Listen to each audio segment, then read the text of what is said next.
हमें स्कूल में हमारी ऑनलाइन क्लासेस चल रही हैं, हमें बहुत प्रॉब्लम हो रही है समझने में, आप समझा दीजिए। आज मैं आपके लिए पूरे चैप्टर की फुल फ्लेज वीडियो लेकर आ गया हूं, बहुत मजा आएगा, बहुत बढ़िया सीखेंगे। आज हम क्या क्या है इस वीडियो में पहले जान लेते हैं। देखिए 10th क्लास का चैप्टर का नाम है रियल नंबर्स और 9th क्लास का चैप्टर का नाम है नंबर सिस्टम। मतलब नंबर्स तो दोनों में ही आ रहे हैं, तो हम नंबर्स से ही स्टार्ट करेंगे कि नंबर्स क्या होते हैं, कौन कौन से होते हैं, टाइप्स ऑफ नंबर्स पढ़ेंगे हम, रेशनल इरेशनल ये सब पढ़ के फिर हम चैप्टर पे शिफ्ट हो जाएंगे। एक्सरसाइज के एक एक क्वेश्चन के हम सॉल्यूशन करने वाले हैं आज इस वीडियो में, तो एंड तक पूरी वीडियो आपको देखनी है, पूरा चैप्टर कंप्लीट करवा दूंगा आज में। तो आइए शुरू करते हैं पहले कॉन्सेप्ट के साथ, बिकॉज कॉन्सेप्ट इज पावर। दोस्तों हमारी इस प्रकृति के अंदर नेचर में जब इंसान आया तो उसने जब चीज़ों को गिनना शुरू किया तो 1 से स्टार्टिंग कर दी उसने। किसी भी चीज़ को देखा, भाई क्या है, कितनी है, कैसे बोलूं, 1 1 है ये, तो इस तरह से 1 आया, फिर 1 में जोड़ के 2 बना, फिर 3 बना, फिर 4 बना, ऐसे गिनती बनना शुरू हुई। तो जो नंबर्स 1 से स्टार्ट होते हैं उन नंबर्स को हम नेचुरल नंबर्स यानी प्राकृतिक संख्याएं कहते हैं। क्यों कहते हैं समझ गए आप। तो प्राकृतिक संख्याएं कहाँ से स्टार्ट होती हैं, 1 से स्टार्ट होती हैं, 1 2 3 4 5 6 7 8 9 इस तरीके से। बाद में फिर 0 आया और 0 के आते ही काउंटिंग कंप्लीट हो गई, गिनती पूरी हो गई। मान लीजिए अभी आपके पास 0 नहीं है, मैं आपसे कह रहा हूं आप 1005 लिख के दिखाइए, लिख सकते हो क्या आप?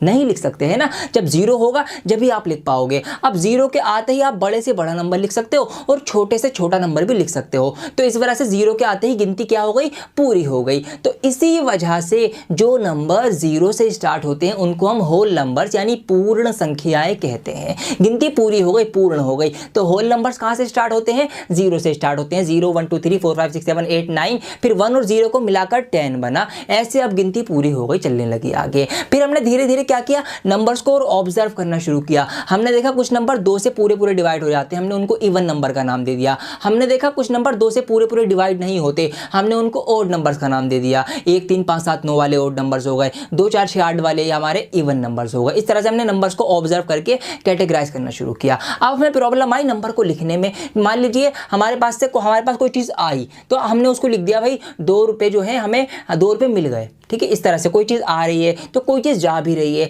अब आने में हम क्या लिखें, जाने में क्या लिखें कि सिंबल से हम दिखाएं। फिर हमने सिंबल्स बना लिए, मतलब हमने एक माइनस की दुनिया बना ली। हमने क्या किया, -1 -2 -3, एक माइनस की उल्टी दुनिया पीछे नंबर्स की बना ली, प्लस की दुनिया बनी चुकी थी। तो ये जो माइनस के नंबर्स हैं सारे, 0 है और ये सारे प्लस के नंबर्स हैं, इन सबको मिला के बनते हैं आपके इंटीजर्स। तो प्लस की जो सीरीज चलेगी 1 से लेकर आगे तक तो ये आपकी पॉजिटिव इंटीजर्स होंगे। जो -1 से चलेगी वो आपके नेगेटिव इंटीजर्स होंगे। आपको ये बात ध्यान रखनी है। फिर ऐसे हमने और नंबर को ऑब्जर्व किया। हमने देखा कुछ नंबर्स तो ऐसे हैं जो सिर्फ 1 से और अपने आप से डिवाइड होते, किसी से भी डिवाइड नहीं होते, तो हमने उनको प्राइम नंबर्स का नाम दे दिया। ठीक है, हमने देखा कुछ नंबर ऐसे हैं जो 1 और अपने आप से डिवाइड होने के अलावा किसी और से भी डिवाइड हो जाते हैं, हमने उनको कंपोजिट नंबर का नाम दे दिया। तो प्राइम नंबर जो पहला है वो है 2, कंपोजिट नंबर जो पहला है वो है 4। 4 जो है वो 1 से डिवाइड होगा, 2 से डिवाइड होगा, 4 खुद से भी डिवाइड होगा। तो भाई 2 से भी मतलब अपने और 1 के अलावा किसी और से भी डिवाइड हो रहा है। इस तरह से हमने नंबर्स को कैटेगराइज करना शुरू किया।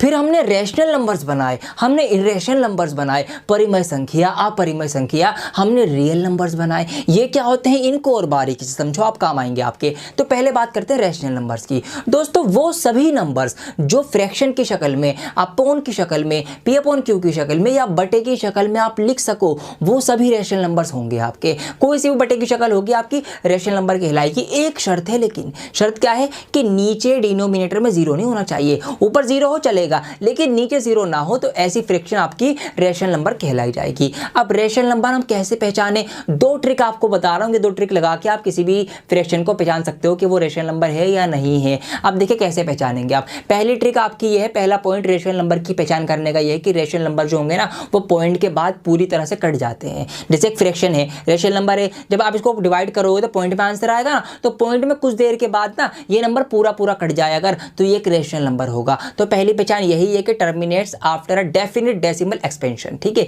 ये पहली पहचान। दूसरी पहचान है, अगर ये डिवाइड नहीं होगा ना पूरा पूरा, तो ये रिपीट करना शुरू हो जाएगा, मतलब रिपीट होने लगेगा। जैसे मैं आपके लिए लेता हूं 10/3 मैंने लिया, अब 10 को 3 से डिवाइड करेंगे तो 3 3 9, 1 बचेगा, पॉइंट लाके 0 उतारेंगे, फिर 3 3 3 मतलब 3.33333 इस तरह से चलता ही रहेगा, रिपीट होता रहेगा। ये एक रेशनल नंबर की पहचान है कि non terminating but repeating, repeat होता रहेगा। ये 2 पहचान है रेशनल नंबर को पहचानने की। इरेशनल पर आ जाओ आप। इर्रेशनल नंबर क्या होते हैं, एक पहचान आपको बता रहा हूं, यही लगाना और पहचान लेना। नॉन टर्मिनेटिंग, नॉन रिपीटिंग, कि ना तो ये पूरी तरह कटेंगे और ना ही ये रिपीट होंगे, मतलब पॉइंट के बाद कुछ का कुछ, कुछ का कुछ, कुछ का कुछ, कुछ का कुछ आंसर आता रहेगा, डिवाइड नहीं होगा पूरा नंबर ये। तो ये आपके इर्रेशनल नंबर होते हैं। पाई जो है वो एक इर्रेशनल नंबर है। जितने भी रूट वाले नंबर होते हैं जिनका कंप्लीट रूट नहीं आता, √5 हो गया, √7 हो गया, √8 हो गया, ये सारे आपके इर्रेशनल नंबर्स होते हैं। ये आपको पहचान करना है। अब हम बात करेंगे रियल नंबर्स की। रियल नंबर्स कौन से होते हैं, तो रेशनल और इर्रेशनल को मिलाकर रियल नंबर बन जाता है। ठीक है, इतनी सी बात है। और एक बात आपको और बताऊं, जितने भी आपने नंबर पढ़े ना ऊपर, वो सब रेशनल नंबर है। जी हाँ, वो सब रेशनल नंबर हैं। कैसे, देखिए हमने नेचुरल नंबर्स पढ़े, हमने होल नंबर्स पढ़े, हमने इवन नंबर्स पढ़े, ओड नंबर्स पढ़े, हमने इंटीजर्स पढ़े, हमने प्राइम नंबर्स पढ़े, हमने कंपोजिट नंबर पढ़े। अब देखिए हमने एक बात भी हमें पता है कि अगर किसी नंबर के नीचे कुछ भी ना हो, हम 1 मान लेते हैं ना, तो इसका मतलब क्या है कि उन सभी नंबर के नीचे 1 हो सकता है। वो सब पी अपन की शक्ल में आ गए, मतलब वो सब रेशनल बन गए। तो इसका मतलब ये है कि सारे ही नंबर्स मिलकर रियल नंबर्स बनाते हैं। ये हमारा पूरा नंबर सिस्टम है, जो मैंने आपको बहुत जल्दी जल्दी अभी बताया है। इसके ऊपर पूरी डिटेल में एक अलग सी वीडियो बना रखी है मैंने, जहां पर मैंने बहुत गहराई में उतर के इसको बताया है। वो आप चाहो तो बाद में देख सकते हो। तो हमने अभी जान लिया नंबर सिस्टम और नंबर्स के बारे में, कौन कौन से नंबर होते हैं, क्या क्या होते हैं, किस तरह से उनको हमें यूज में लाना है। आइए अब आगे की बातें सीखते हैं। 10th क्लास के स्टूडेंट जब अपना फर्स्ट चैप्टर स्टार्ट करेंगे, उनको पहली हेडिंग देखने को मिलेगी, यहां पर मैंने लिखी है यूक्लिड डिवीजन एल्गोरिथम। अब ये क्या होती है, पहले हमें इसी को सीखना है। पूरे चैप्टर का बेस है, ये बुनियाद है, ये अच्छे से सीख लिया तो बहुत आसान हो जाएगा चैप्टर आपके लिए। ठीक है, आइए उल्टा शुरू करेंगे हम। पहले हम सीखेंगे एल्गोरिथम क्या होती है, फिर डिवीजन एल्गोरिथम, और इस तरह से हमारा पूरा क्लियर हो जाएगा। अब आप भूल जाइए कि आप मैथमेटिक्स पढ़ रहे हैं, अभी बस जो मैं आपको बता रहा हूं वो आप सुनते रहिए, खुद ही आपका सब कुछ क्लियर हो जाएगा, मैथमेटिक्स आ जाएगी आपको। देखिए सबसे पहले हम सीखेंगे एल्गोरिथम किसे कहते हैं। बहुत आसान है। मान लीजिए कोई एक प्रॉब्लम है, कुछ भी आपको कोई प्रॉब्लम दी गई है। अब उस प्रॉब्लम को सॉल्व करने के लिए आपको ना कुछ वेल डिफाइंड स्टेप्स पहले से दे दिए कि पहले ये करो, उसके बाद ये करो, फिर ये करो, फिर ये करो, और आपकी प्रॉब्लम सॉल्व हो जाएगी। तो ये जो आपको स्टेप्स दे रखा है, ये जो आपको पहले से एक प्रोसेस दे रखा है, इसी को एल्गोरिथम कहते हैं। ठीक है, जो पहले से आपको बता रखा हो कि भाई ऐसे ऐसे ऐसे करने से ये काम हो जाएगा, तो ये जो पहले से दे रखा है ना आपको, ये एल्गोरिथम कहलाता है। अब मान लेते हैं एक एग्जांपल समझेंगे। यहाँ पर मैं एक बहुत ही सिंपल एक डिवाइड का क्वेश्चन आपके लिए कर रहा हूँ। अब ये मान लीजिए आपको डिवाइड करनी है, तो यहाँ पर हमें पहले से स्टेप्स दे रखे हैं। ठीक है, बचपन से हमने सीखे। पहले हम क्या करेंगे, पहला स्टेप ये होता है कि हम इसकी मल्टीप्लाई पढ़ेंगे, इतनी बार इसका पहाड़ा पढ़ेंगे कि या तो ये नंबर आए या इससे कम आए, तो ये हमारी पहली स्टेप होती है। फिर हम क्या करते हैं, वो पहाड़ा इतनी बार पढ़ते हैं, यहाँ पर लिखते हैं कि भाई 2 3 6, वो नंबर नीचे लिखेंगे। फिर अगली स्टेप में हम क्या करते हैं, यहाँ पर माइनस करते हैं, माइनस करके नीचे लिख देते हैं, जो बचता है वो हमारा रिमाइंडर होता है। यही तो हम करते हैं ना डिवाइड करने के लिए। तो ये क्या है, ये एल्गोरिथम है जो हमें बताया गया है कि भाई ये करो, फिर माइनस करो, फिर रिमाइंडर लेकर आओ, या पूरा कट जाए तो 0 कर दो। तो ये आपका एल्गोरिथम होता है। एल्गोरिथम क्लियर हो गया। अब हम बढ़ते हैं डिवीजन एल्गोरिथम की तरफ। अब ये डिवीजन क्या होता है, डिवीजन भी आपको पता है। डिवीजन का मतलब होता है भाग करना, डिवाइड करना, मतलब डिवाइड करने की एल्गोरिथम, मतलब डिवाइड करने के कुछ ऐसे पहले से बताए गए स्टेप्स जिनको हम फॉलो करके डिवाइड करेंगे। वो तो मैंने आपको सिखा दिए।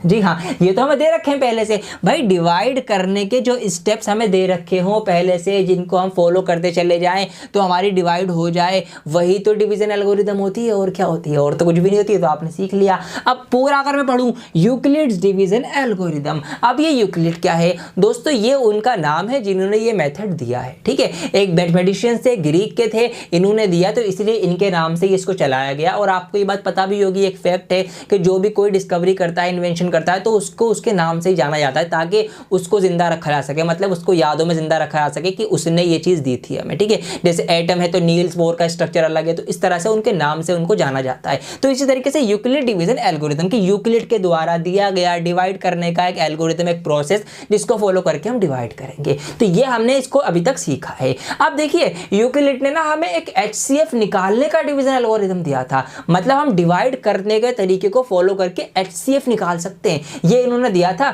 एक्सरसाइज 1.1 में इसी के क्वेश्चन आपको करने को मिलेंगे, और मैं आपको करवाऊंगा भी इसी वीडियो के अंदर। ठीक है, तो कौन सा वो तरीका था उसको हम बाद में समझेंगे। अब एक वर्ड आपको और सीखना है भी, वो है लेमा। आइए लेमा के बारे में जानते हैं। तो यहाँ पर मैं हाथों हाथ लिख देता हूँ, लेमा क्या होता है उसको भी हम सीखेंगे।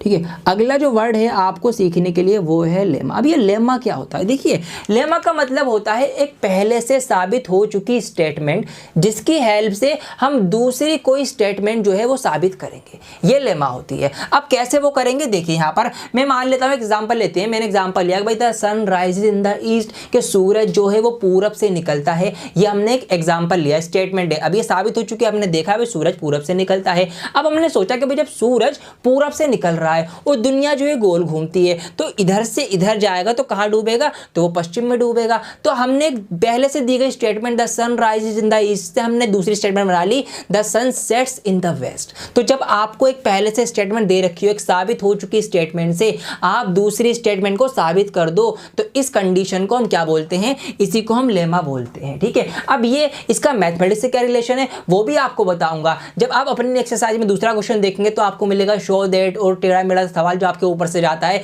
कि भाई ये इसको साबित करो, इंटीजर वगैरह पता नहीं क्या क्या होता है, तो वो आपका उसके अंदर यही चीज लगेगी। कैसे लगेगी वो सब आपको सिखाऊंगा। तो अभी तक हमने सीख लिया भाई यूक्लिड डिवीजन एल्गोरिथम क्या है, लेमा क्या है। आइए अब आगे की चीजें सीखते हैं। तो आइए दोस्तों अब इस एल्गोरिथम को और अच्छे से समझकर इसके अंदर से कुछ फैक्ट्स को निकालेंगे। अब यहाँ पर सबसे पहले हमें इनको कुछ नाम देने पड़ेंगे। आपका भी कुछ नाम होगा, इनको भी नाम दीजिए। अब देखिए यहाँ पर जो नंबर डिवाइड करता है इसको हम इंग्लिश में बोलते हैं डिवाइजर, हिंदी में बोलते हैं विभाजक या भाजक के भाग देने वाला। यहाँ पर कौन भाग कर रहा है, ये नंबर भाग कर रहा है, तो इसको हम क्या क्या इसका नामकरण हुआ, इसको हम बोलते हैं डिवाइजर या फिर आप भाजक या विभाजक। ठीक है, दोनों में से कुछ भी नाम दे सकते हो, आपका ये जो नाम दे लो। अब देखिए जो नंबर अंदर बेचारा पिसा हुआ है, जो डिवाइड हो रहा है, इसको हम बोलते हैं डिविडेंड। क्या नाम दिया है इसको, इसको नाम दिया गया है डिविडेंड का। भाई ये डिवाइड हो रहा है, इसको हिंदी में भाज्य बोल देते हैं, जो भाग हो रहा है। अब जितनी बार भाग हो जाएगा टोटल, इसको हम बोलते हैं कोशेंट या हिंदी में इसको आप बोलेंगे भागफल, जितनी बार टोटल भाग हो जाए। और जो नीचे बचकर आपका आता है इसको आप बोलते हैं रिमाइंडर या हिंदी में आप इसको बोलेंगे शेषफल। ठीक है, हिंदी वालों के लिए भी लिख देता हूं मैं, कमेंट करके बता देना कौन कौन हिंदी मीडियम से है यहाँ पर हमारे पास। ये आपका आ गया भागफल, ठीक है, ये आपका हो जाएगा भाज्य। तो ये मैंने सारे यहाँ पर आपके लिए नाम लिख दिए हैं। अब देखिए यहाँ पर ना कुछ लिंक हैं, कुछ फैक्ट्स हैं जो छुपे हुए हमें निकालने हैं। अब पहला पॉइंट आपको ध्यान रखना है, बहुत ज़रूरी पॉइंट है, पूरे चैप्टर में आपको ये काम आएगा आगे के क्वेश्चंस करने के अंदर। देखिए हमेशा हमेशा ऑलवेज ये होगा ही होगा, क्या होगा, हमेशा ये होगा कि ये जो रिमाइंडर होगा ये हमेशा ही डिवाइजर से छोटा होता है, हमेशा डिवाइडर से छोटा होगा। अगर ये डिवाइडर से बड़ा हो गया तो फिर एक बार और डिवाइड हो जाएगी, फिर छोटा हो जाएगा। तो लास्ट वाले रिमाइंडर होता है, तो रिमाइंडर हमेशा डिवाइडर से छोटा होगा, ये आपको ध्यान रखना है। तो अगर मैं इसको लिखूं तो हम इसको इस तरीके से लिख सकते हैं कि भाई जो रिमाइंडर है वो हमेशा डिवाइजर से, डिवाइजर के लिए मैं बड़ा डी कैपिटल डी यूज़ कर रहा हूँ, डिवाइजर से क्या होगा, छोटा होगा। अच्छा, रिमाइंडर क्या होगा और इससे छोटा होगा, लेकिन एक बात साथ साथ ये भी होगी कि रिमाइंडर जो होगा वो 0 से बड़ा भी होगा या फिर 0 के बराबर होगा, ये भी हो सकता है ना। भाई रिमाइंडर का तो 0 आ जाएगा, अगर यहाँ पे 6 होता 2 3 6 0 आता, या तो रिमाइंडर 0 आएगा या फिर 0 से बड़ा होगा, लेकिन रिमाइंडर 0 से छोटा नहीं हो सकता, मतलब रिमाइंडर जो है माइनस में नहीं जाएगा। ठीक है, तो ये दो फैक्ट आपको ध्यान रखने के, रिमाइंडर जो होता है वो हमेशा डिवाइडर से जो होगा वो छोटा होगा, और या तो 0 लेकिन 0 से बड़ा होगा। अब 0 से कितना बड़ा होगा ये भी ध्यान रखना है, मैं वो हम रिमाइंडर देख के पता लगाएंगे। ठीक है, वो हम क्या करेंगे, रिमाइंडर देख के पता लगा लेंगे। अब ये आपके क्वेश्चन में काम आएगा, कैसे आएगा वो मैं आपको बताऊंगा अभी सब कुछ। ठीक है, बने रहो, देखते रहो यहाँ पर। तो ये सब हमने यहाँ पर सीख लिया, ये इसके एक बेसिक प्रॉपर्टी या फैक्ट था जो हमें यूज़ करना है आगे के सवालों को करने में। अब अगली चीज़ क्या सीखनी है हमें वो भी आपको बताता हूँ। अब हमें सीख रही है कि यूक्लिड की डिवीजन की HCF। ठीक है, यूक्लिड जी ने डिवाइड करके HCF निकालने का एक तरीका बताया है कि आप डिवीजन मेथड का यूज़ करके HCF निकाल सकते हैं। एक्सरसाइज 1.1 आपकी इसी के ऊपर बेस्ड है कि आप HCF निकालेंगे लॉन्ग डिवीजन मेथड का यूज़ करके। तो लॉन्ग डिवीजन मेथड हम पढ़ेंगे, अब कैसे निकालना होता है आइए अब उसको बारे में सीखते हैं। तो आइए दोस्तों जानते हैं कि HCF निकालने का कौन सा मेथड इन्होंने हमें दिया है। यूक्लिड डिवीजन फॉर HCF, एक लॉन्ग डिवीजन मेथड दिया है इन्होंने, जिससे हम किसी भी नंबर्स का HCF निकाल सकते हैं। अब उसको सीखने से पहले आपको ये भी पता होना चाहिए कि HCF किसे कहते हैं। वैसे HCF के ऊपर पूरी एक वीडियो मैंने आपको बना के दे रखी है, बाद में देख सकते हो। अभी मैं फटाफट आपको बता देता हूँ थोड़ी सी देर में HCF क्या होता है। देखिए HCF की फुल फॉर्म आपको बहुत अच्छे से पता है कि हाईएस्ट कॉमन फैक्टर। नीचे से अगर शुरू करें, उल्टा समझें तो फैक्टर से हम शुरू करेंगे। देखिए दो एग्जांपल के लिए मैं आपके नंबर ले लेता हूं। यहां पर मैंने ले लिया 8 और 12। अब सबसे पहले समझिए फैक्टर क्या होता है। फैक्टर का मतलब होता है ऐसे नंबर्स, मतलब 8 के ऐसे नंबर जिनसे 8 पूरा पूरा डिवाइड हो जाएगा, या वो नंबर जो 8 को पूरा पूरा काट दें वो 8 के फैक्टर होंगे। ठीक है, तो यहां पर अगर मैं बात करूं कौन कौन से फैक्टर होंगे 8 के, देखिए 8 जो है 8 हमारा 1 से कटता है, 2 से कटता है, 4 से कटता है, और 8 खुद 8 से डिवाइड होता है। तो इसका मतलब ये सारे आ गए हमारे पास 8 के फैक्टर्स। ठीक है, ऐसे 12 के भी निकाल सकते हैं आप कि जिन जिन नंबर से 12 डिवाइड हो जाएगा कंप्लीटली वो सारे 12 के फैक्टर होंगे। तो ऐसे 1 से कट जाएगा, 2 से कट जाएगा, 3 से डिवाइड हो जाएगा, 4 से हो जाएगा, 6 से हो जाएगा, 12 को 12 से हो जाएगा। तो ये सारे 12 के फैक्टर्स आ गए। तो ये हमने फैक्टर सीख लिया। अब आ जाओ जी कॉमन फैक्टर। इनमें से कॉमन कौन कौन से, जरा उसको अंडरलाइन कर लो आप। यहाँ पर मैंने आंसर कर लेता हूँ। देखिए ये कॉमन दोनों में है, 2 भी दोनों में कॉमन है, और 4 दोनों में कॉमन है। कुछ और कॉमन है और कुछ कॉमन नहीं है। तो ये इनके आ गए दोनों के कॉमन फैक्टर। हमें कौन सा निकालना है, हमें निकालना है जी हाईएस्ट कॉमन फैक्टर, मतलब सबसे बड़ा जो हाईएस्ट हो। अब इन कॉमन फैक्टर्स के अंदर हाईएस्ट देख लो कौन सा साफ साफ नजर आ रहा है, 4 जो है वो हाईएस्ट है। इसका मतलब क्या हो गया कि HCF of 8 and 12 will be 4, कि 8 और 12 का जो HCF है वो 4 होगा। ये आपका HCF इस तरह से निकाला जाता है। लेकिन इन्होंने हमें दिया है लॉन्ग डिवीजन मेथड, कि एक मेथड का यूज करेंगे, एक एल्गोरिदम लगाएंगे और HCF निकल के आएगा। कैसे आएगा वो सिखाता हूं आपको। देखिए इन्होंने क्या कहा कि इसी एग्जांपल को मैं लेता हूं। इन्होंने कहा कि अगर आपके पास दो नंबर हैं कोई, यहां पर हमारे पास 8 और 12 दो नंबर हमें दे रखे हैं। अगर आपको इसका HCF निकालना हो तो कैसे निकालेंगे आप, इस तरह से निकालना। सबसे पहले आप देखना बड़ा नंबर कौन सा है। अब यहां पर हम एल्गोरिदम लगा रहे हैं। सबसे पहला काम क्या करेंगे, स्टेप क्या करेंगे हम, सबसे पहले बड़े नंबर को पहचानो। बड़ा कौन है इनमें से, 12 बड़ा है, तो बड़े नंबर को आप रखेंगे अंदर और छोटे नंबर को आप रखेंगे बाहर। बड़े नंबर को छोटे नंबर से आप डिवाइड करेंगे। ये इन्होंने कहा ऐसा करने के लिए। डिवाइड करते हैं तो 4 एकम 4, 4 का बल्कि थोड़ी 8 का पहाड़ चल रहा है ना यहाँ पर, तो 8 एकम 8। ठीक है, 8 1 4 8 यहाँ पर जाएगा। फिर हम माइनस करेंगे तो यहाँ पर 4 रिमेनिंग यहाँ पर रिमाइंडर हो जाएगा। अब देखिए अगर कुछ रिमाइंडर बच जाए तो इन्होंने क्या कहा, अगर रिमाइंडर बच जाए फिर उस रिमाइंडर से जो यहाँ पर डिवाइजर है उसको डिवाइड करो। जो यहाँ पर डिवाइजर होगा वो कूद के यहाँ पर उसको ला के उठा के यहाँ रख दो और फिर से उसको डिवाइड कर डालो। ठीक है, तो यहाँ पर क्या होगा, 4 दूनी 8 और यहाँ पर माइनस करूंगा तो 0 हो जाएगा। जैसे ही 0 हो जाए ये डिवाइड, आपका आंसर आ गया है। जैसे ही रिमाइंडर 0 आ जाए तो जस्ट पहले वाला जो डिवाइजर आपका होगा वो आपका HCF होगा। ये इनका तरीका है, इनके द्वारा बताया गया तरीका। इसी को नाम दिया गया है long division method of finding HCF। ये किसने दिया है, यूक्लिड जी ने दिया है। एक एग्जांपल और आपको समझाता हूं, फिर हम बुक के क्वेश्चन सॉल्व करेंगे। देखिए छोटा सा एग्जांपल लेता हूं मैं।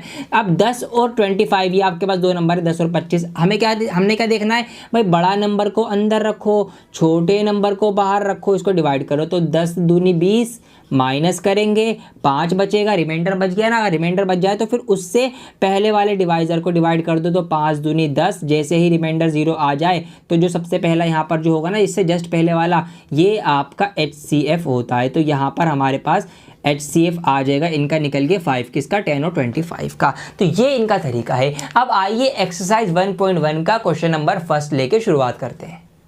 तो एक्सरसाइज 1.1 का पहला सवाल आपके बोर्ड पर ये रहा। आइए देखिए यहाँ पर सवाल कह रहा है कि फाइंड द HCF निकालो भाई। कैसे निकालना है आपको, यूक्लिड डिवीजन एल्गोरिदम का यूज करते हुए। और ये एल्गोरिदम तो मैंने आपको बहुत अच्छे से एक्सप्लेन कर दी है कि क्या होती है, कैसे काम करती है, सब कुछ। तो अब किस बात की देरी है, यूं ही निकालेंगे हम। देखिए तो सबसे पहले हमें एल्गोरिदम फॉलो करनी है, कुछ स्टेप्स वाइज हमें सीरीज यहाँ पे स्टेप्स फॉलो करने हैं। ठीक है, कैसे करेंगे, हमने सबसे पहले देखना है कि भाई सबसे बड़ा नंबर कौन सा है। जो हमें नंबर देगा उनके अंदर बड़ा नंबर ढूंढा। ये हमने देखा कि बड़ा नंबर है यहाँ पर 225, तो उसको अंदर रखा और बड़े नंबर को हम डिवाइड करेंगे छोटे वाले नंबर से। अब देखिए 135 एकम 135, 135 दूनी 270, तो 270 तो इससे ज़्यादा हो जाएगा, तो हम क्या करेंगे फिर एक ही बार इसकी टेबल पढ़ेंगे। तो 135 एकम 135 135 माइनस करते हैं, माइनस करा, 5 में से 5 गया 0 बचेगा, 2 में से 3 नहीं जा सकता, एक इधर से कैरी दे देंगे तो 12 बन जाएगा, 12 में से 3 जाएगा 9 बचेगा, यहाँ पर 1 में से 1 जाएगा 0 बचेगा, ये खत्म।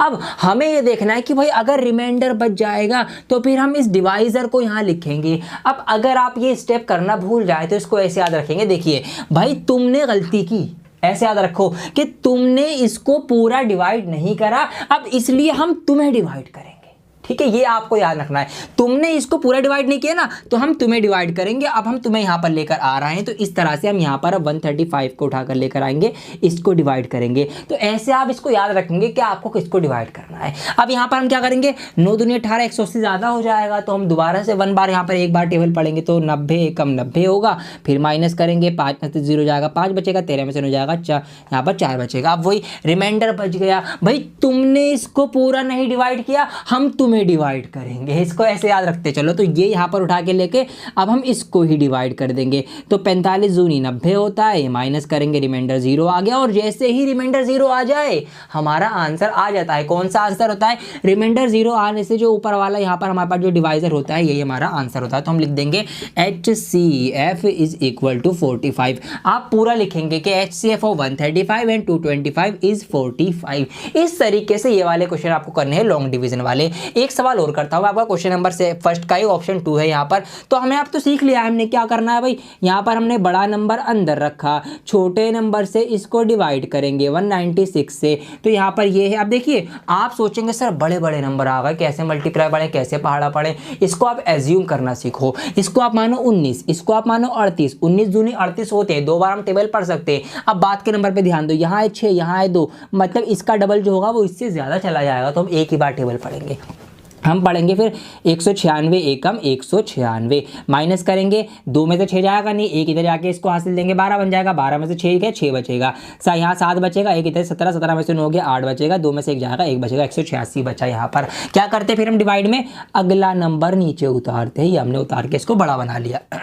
तो अब हमें 196 की टेबल पढ़नी है 1862 में के इसके बराबर या इससे कम आए। अब देखिए बड़े नंबर है ना, एज्यूम करिए यहाँ पर इसको आप मानिए 19, 19, इसको आप मानो 186। अब 19 धाम में करूंगा तो 190 हो जाएंगे, जो कि इससे ज्यादा है, तो 19 धाम नहीं हम 19 निम्मा पढ़ेंगे। तो अगर आप इसका मतलब ये कि अगर आप 196 की 9 बार टेबल पढ़ेंगे तो फिर इससे कम ही नंबर आएगा, ज्यादा नहीं आएगा, ऐसे आपको सोचना है। तो यहाँ पर मल्टीप्लाई कर लेंगे। अब हम 9 छिंग 54 का 4 हासिल लगा, 5 9 में 81 और 5 86 का 6 हासिल लगा, 8 9 एकम 9 और 8 17, माइनस करेंगे, 12 में से 4 जाएगा 8 बचेगा, 15 में से 6 जाएगा 9 बचेगा, और यहाँ पर तो 0 0 हो जाएगा। अब क्या करना है जी, अगला नंबर नीचे उतारना है 980। अब 980 में हमें क्या करना है, इसकी टेबल पढ़नी है 196 की। तो देखिए 6 पंजे 30 होता है ना, तो 5 में इसकी टेबल पढ़ के देखते हैं, क्या पता 30 के 0 से ये 0 पूरा नंबर ही आ जाए। तो यहाँ पर हम पढ़ेंगे 5 बार, 5 छिंग 30 का 0 हासिल लगा 3, 5 छिंग 45 हो 3 48 का 8 हासिल लगा 4, 5 एकम 5 और 4 9, ये लो जी पूरा पूरा कट गया,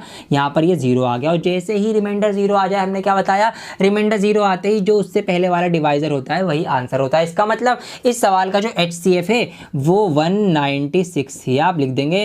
द HCF ऑफ 196 एंड यहाँ पर 38220 इज 196। इस तरीके से आपके ये पहला और दूसरा क्वेश्चन हो गया। मैं साइड में हो गया, स्क्रीनशॉट लेना ले सकते हैं, नोट करना नोट कर लो। इसका एक ऑप्शन 3 भी है, वो मैं नहीं करवाऊंगा, वो आप करेंगे। जी हाँ, आपको तो आना चाहिए ना करना। 2 मैंने सिखा दिया, अब वो वाला आप करेंगे, चेक करेंगे और सही करना, बिल्कुल गलत मत कर देना। अब 2 सिखाए मैंने आपको। आइए अब बढ़ते हैं इसके क्वेश्चन नंबर 2 की तरफ। दोस्तों क्वेश्चन नंबर 2 आपको समझने की बहुत ज़्यादा ज़रूरत है, क्योंकि 90% स्टूडेंट्स को समझ में नहीं आता है और यही क्वेश्चन एग्जाम में आ जाता है। तो बहुत ध्यान से अब सीरियस होकर पूरा कंसंट्रेशन अपना बनाए रखना थोड़ी देर के लिए। आप देखिए यहाँ पर क्या क्या सवाल में है। सवाल में हमसे कह रहा है कि शो दैट, साबित कीजिए। क्या साबित करना है आपको, एनी पॉजिटिव ऑड इंटीजर, कोई सा भी पॉजिटिव मतलब प्लस वाला ऑड इंटीजर। इंटीजर्स मैंने आपको बता दी कि भाई प्लस वाले नंबर, अगर हम यहाँ पे प्लस की पॉजिटिव की बात चल रही है तो +1 से शुरू होगा, +1 +2 +3 1 2 3 मतलब काउंटिंग।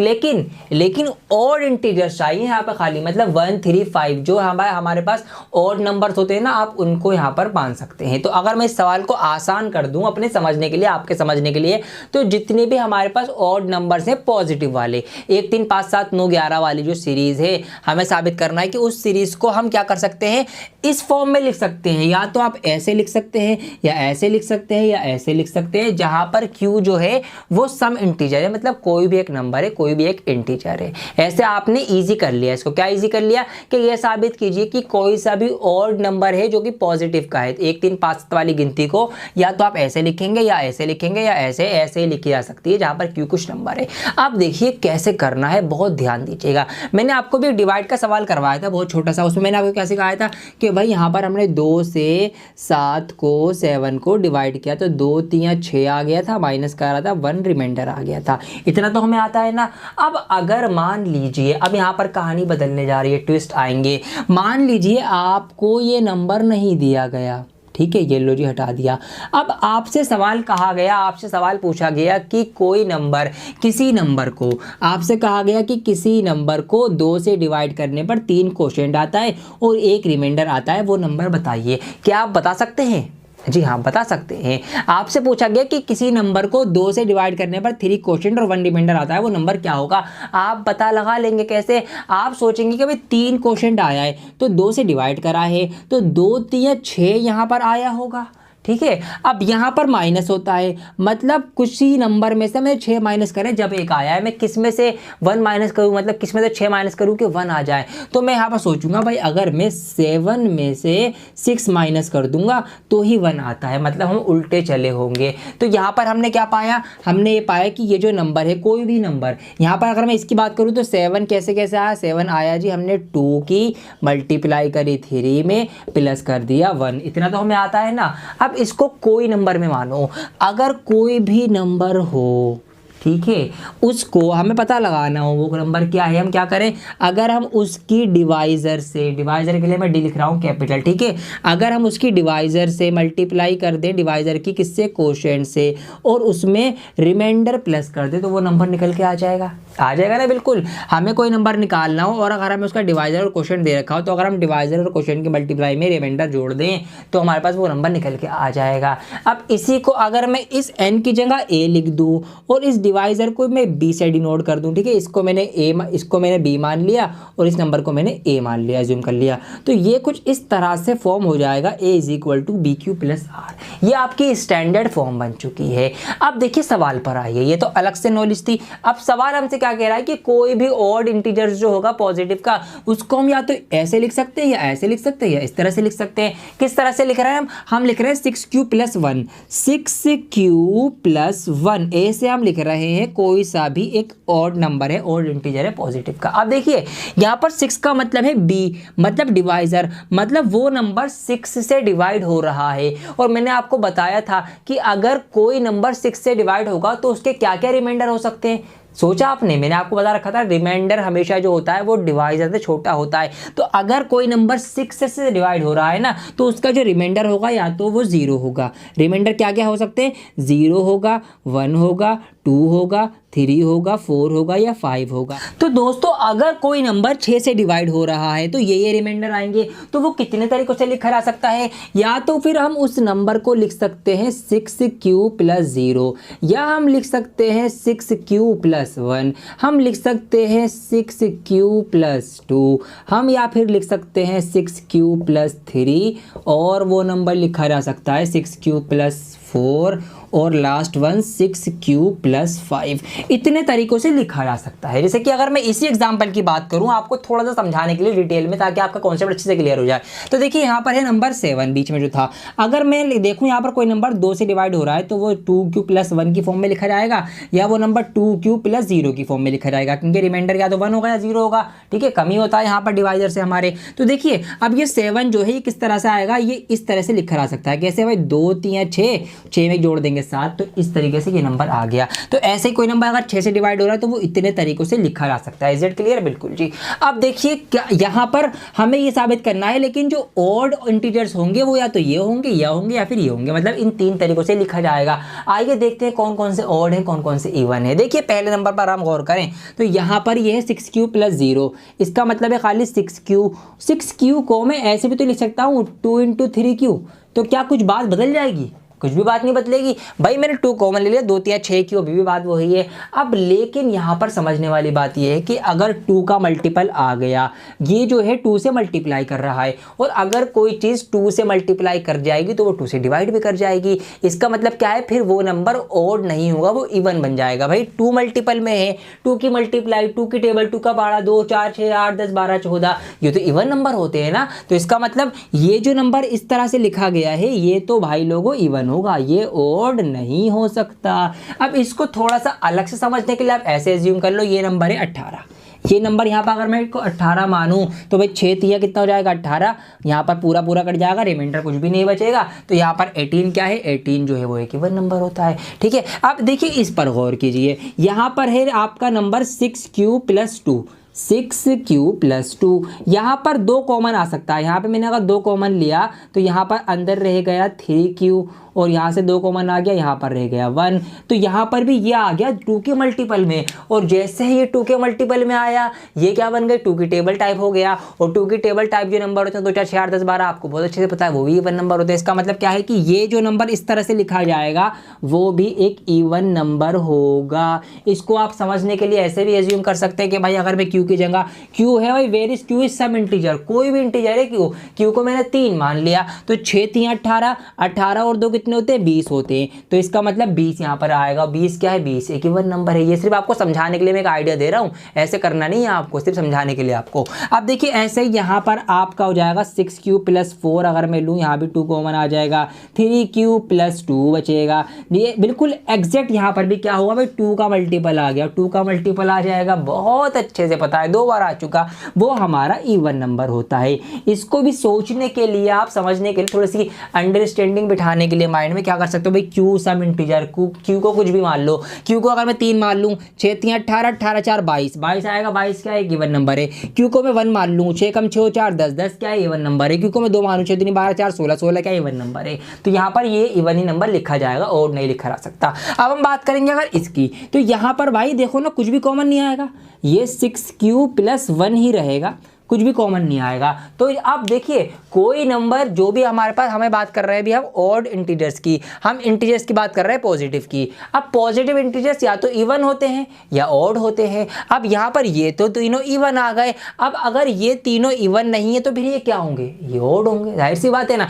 तो इसका मतलब क्या है, इसका मतलब ये है कि ये नंबर यहाँ पर कौन कौन सा नंबर है मैं लिख देता हूँ नीचे, 6q + 1, ठीक है, 6q + 3 और 6q + 5, ये इवन नहीं है। अगर इवन नहीं है तो क्या है, तो ये ऑड नंबर है। यही तो हमें प्रूफ करना था कि भाई साबित करो कि एनी पॉजिटिव ऑड इंटीजर्स, कोई सा भी पॉजिटिव प्लस का नंबर है जो कि ऑड नंबर है, उसको या तो आप 6q + 1 की फॉर्म में लिख सकते हो, 6q + 3 की फॉर्म में लिख सकते हो, या 6q + 5 की फॉर्म में लिख सकते हो ऑड इंटीजर्स को। हैंस प्रूफ, ये आपका प्रूफ हो गया। इसको समझना है तो एग्जाम्पल के लिए समझ सकते हो, सिर्फ एग्जाम्पल के लिए क्या समझ सकते हो आप, यहाँ पर q जो है वो सम इंटीजर है, कुछ भी रख दो q की जगह आप, यहाँ पर आप रखेंगे, यहाँ पर रखते हैं, देखिए q यहाँ पर रखा 1, तो 6 कम 6, 6 और 5 11, 11 क्या है ऑड नंबर आएगा। यहाँ पे आप रखिए 1, 6 कम 6, 6 और 3 9, 9 क्या है एक ऑड नंबर है। यहाँ पे आप रखिए 1, 6 कम 6, 6 और 1 7, तो 7 क्या है एक ऑड नंबर है। तो इस तरीके से आप ऑड नंबर्स को ही इन फॉर्म में लिख सकते हो।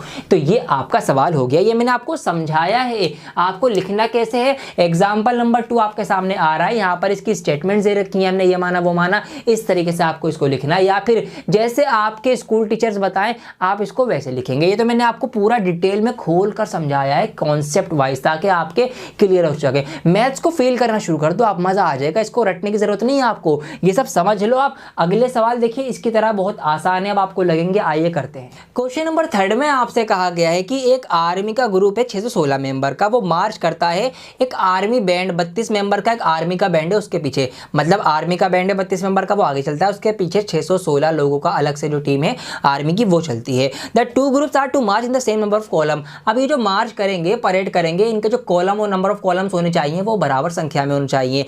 तो what is the maximum number of columns in which they can march, तो ज़्यादा से ज़्यादा कितने कॉलम्स वो बना सकते हैं मार्च करने के लिए। Maximum numbers of column, maximum, highest common factor. समझ गए आप क्या निकालना है आपको? बेसिकली यहाँ पर 6, 16 और 32 का HCF निकालना है। लॉन्ग डिवीजन मेथड से आपको सिखा भी दिया है मैंने, क्वेश्चन भी करवा दिए हैं, आप भी कर लेंगे। बहुत आसान सवाल है, सिंपल सा कर लेना। अब यहाँ पर अगले सवाल की तरफ बढ़ते हैं, ये पिछले की तरह ही, आइए इसको समझिए मेरे साथ। यहाँ पर कहा गया है कि यूज यूक्लिड डिवीजन लेमा, ये लेमा आ गया। लेमा आपको बता चुका हूं मैं कि एक पहले से प्रूव हुई हुई स्टेटमेंट जिसके थ्रू हम दूसरी स्टेटमेंट प्रूव करेंगे। अब यहाँ पर हमें क्या करना है, तो show that the square of any positive integer, किसी भी पॉजिटिव इंटीजर का स्क्वायर, इसको और आसान कर लो अपने लिए। आप इसको बोल सकते हो पॉजिटिव इंटीजर्स क्या होते हैं भाई, जो प्लस की गिनती होती है 1 2 3 4 5 6 7, मतलब कोई भी गिनती, प्लस की गिनती, ठीक है, प्लस की गिनती का स्क्वायर, ऐसे समझ लो आप, सिर्फ समझने के लिए है ये कि पॉजिटिव इंटीजर के किसी भी गिनती का जो स्क्वायर है is either of the form, उसको आप 3m या 3m+1 की फॉर्म में लिख सकते हो, और m जो है वो कोई भी एक इंटीजर है।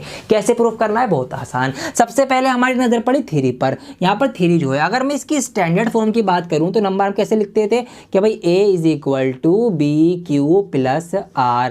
अब यहाँ पर 3 जो है वो b की जगह पर है, इसका मतलब यहाँ पर क्या है, b क्या होता है, डिवाइजर होता है, जिससे नंबर को हम डिवाइड करते हैं। मतलब यहाँ पर जो नंबर डिवाइड हो रहा है वो 3 से डिवाइड हो रहा है। अब आप खुद सोचो, अगर कोई नंबर 3 से डिवाइड हो रहा है तो उसको रिमाइंडर क्या क्या हो सकते हैं, मतलब किसी नंबर को अगर हम 3 से डिवाइड करें तो क्या क्या रिमाइंडर आने के चांसेस हैं। तो रिमाइंडर हमेशा डिवाइजर से छोटे आते हैं, कम आते हैं। तो इसका मतलब अगर कोई नंबर 3 से डिवाइड होता है, ठीक है, अगर कोई नंबर 3 से डिवाइड होता है तो रिमाइंडर क्या क्या आने के चांसेस है, रिमाइंडर या तो 0 आएगा या 1 आएगा या 2 आएगा, ठीक है, यही तो 3 आएंगे ना, तो ये हमारे चांसेस हैं। तो इसका मतलब उस नंबर को हम किस किस तरीके से लिख सकते हैं, तो उस नंबर को हम लिख सकते हैं या तो 3q + 0, ठीक है, और +0 को लिखने की जरूरत ही नहीं है, आप इसको खाली 3q भी लिख सकते हो, या तो हम उस नंबर को लिख सकते हैं फिर 3q + 1, या तो फिर हम इस प्रकार के नंबर को लिख सकते हैं 3q + 2।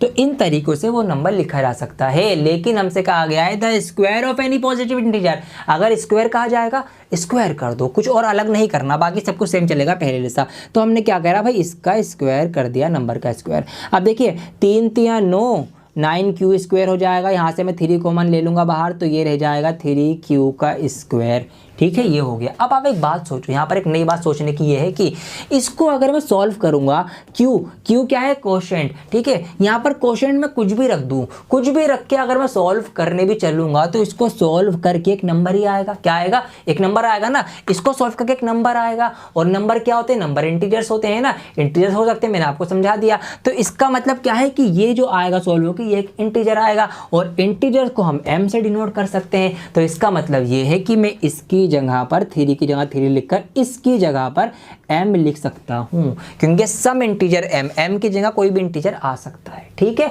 समझ में आ गया होगा आपके। अब यहाँ पर इसका भी हम स्क्वायर कर देंगे, क्योंकि हमसे कहा गया भाई square of any positive integer, तो स्क्वायर करेंगे। अब यहाँ पर a + b का फॉर्मूला लगा खोलेंगे, तो फॉर्मूला क्या होता है भाई, a का स्क्वायर, तो 3 3 9q का स्क्वायर + 2ab, तो 2 3 6 और 1 2 3 6 कम 6, तो ये आएगा आपका 6q + b का स्क्वायर, 1 का स्क्वायर 1 ही होता है, ठीक है, ये आ गया। अब यहाँ पर हम क्या कर सकते हैं, यहाँ पर हम 3 कॉमन ले सकते हैं। यहाँ पर मैंने 3 कॉमन लिया, इन दोनों में 3 कॉमन लूँगा तो यहाँ पर 3q² रह जाएगा, और यहाँ पर मैं 3 कॉमन लूँगा तो प्लस का 2q हो जाएगा, और +1 जो है वो बाहर अलग से आ जाएगा। अब आप दोबारा से वही बात सोचो कि अगर मैं इस पूरे पार्ट को सॉल्व करूँगा q की कुछ भी वैल्यू रखकर, तो एक नंबर सॉल्व होकर आएगा। यहाँ पे कोई फ्रैक्शन तो नहीं है, कोई बटा तो नहीं है ना कि बटा में आंसर आ जाए, या ना कोई नेगेटिव का नंबर है कि नेगेटिव आंसर आ जाए। अगर मैं q की जगह एक पॉजिटिव इंटीजर रख के सॉल्व करूँगा तो एक पॉजिटिव नंबर आएगा, एक पॉजिटिव इंटीजर आएगा, और कोई भी इंटीजर को हम m से दिखा सकते हैं, ठीक है ना।